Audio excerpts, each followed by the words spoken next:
ও দাদা, ও দাদা, কে ভাই? সিরাজুল জেলে বাড়ি কোন দিক? কোন সিরাজুল?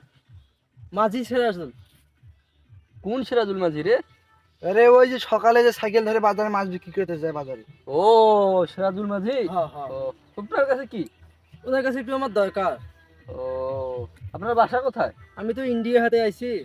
আপনি ইন্ডিয়া থেকে এসে আমার বাংলা বোঝেন? ইন্ডিয়া তো অনেক ভাষায় চলে। ও, তা আপনার নাম কি ভাই? আমার নাম তো রাসেল। রাসেল? হ্যাঁ, রাসেল ভাই বলে নাকি? অনেকেই ভাই বলে। ও আরে আলাস, আসেল ভাই, আসেল ভাই। ইন্ডিয়া থেকে এসেছে। বাংলাদেশে নতুন আতঙ্ক, ধরে দিতে পারলে পুরস্কার দিবে, পুরস্কার। এই 50,000 50,000 হুম, দুইজনে ধরতে পারমু।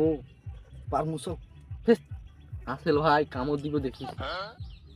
পাঁচ পেট থেকে গ্রিম কে জেসিবি ধর।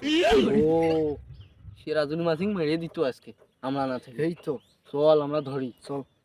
50,000 তুই, আমি পিছন থেকে যাচ্ছি, তারপরে তুই ধরবি।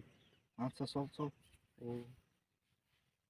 না, সিরাজুল দাদার বাড়ি যাবেন আপনি? হ্যাঁ, হ্যাঁ, হ্যাঁ। সিরাজুল দাদার বাড়ি? হ্যাঁ।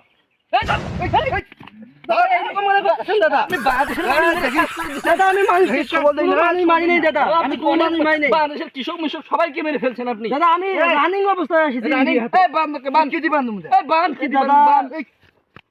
দাদা আমি কাউকে মারি নাই দাদা, রানিং অবস্থায় এ, আসিছি। মারিস নাই। বান, বান। কতজনকে মারছিস বল? এই আমাকে মারিস না, শুধু কে মার। কত তুই কাকে মারছিস? দাদা আমি রানিং অবস্থায় আসিছি। আরে দিতে পারলেই 50,000 পাবো আমরা।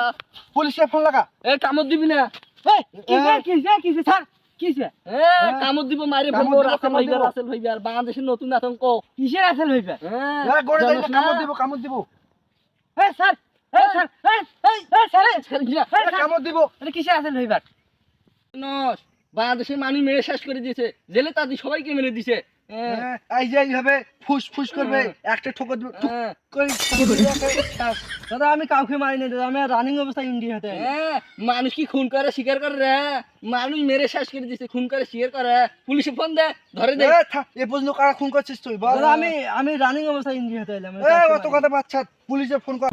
আরে থাম, এটা আসল ভাই না, এটাকে রাসেল ভাইপার বলে। হুম, এটা পৃথিবীর 5টা সাপের মধ্যে একটা বিষাক্ত সাপ। এটার নাম হলো রাসেল ভাইপার। আমি ভাবলাম নাগরাজ হয়ে এসেছে। সব সময় তো শয়তানি, এই চর খালি চর, এত বড় হয়ে গেছে এখনো গাধার মতো বুঝ। নাগরাজ বাংলাদেশের মানুষ খুন করে শেষ করে দিছে, আমি বললাম করলাম খুনি। উনি পরে ধরাই দিতে পারলে 15,000 দিব। রাসেল ভাইপার হলো একটা সাপ, বিষধর সাপ, মানুষ না, খুনি না, একটা বিষধর সাপ ওটা। গাধারা। উনি তো আসি বলছেন যে রাসেল ভাই। রাসেল ভাইপার, রাসেল ভাই না, রাসেল ভাইপার। এটা একটা সাপ, একটা মানুষ না, এটা খুনি না, একটা সাপ, বিষধর সাপ। এত বড় হয়ে গেছে এখনো বুঝ হয় নাই, গাধার মতো বুঝ।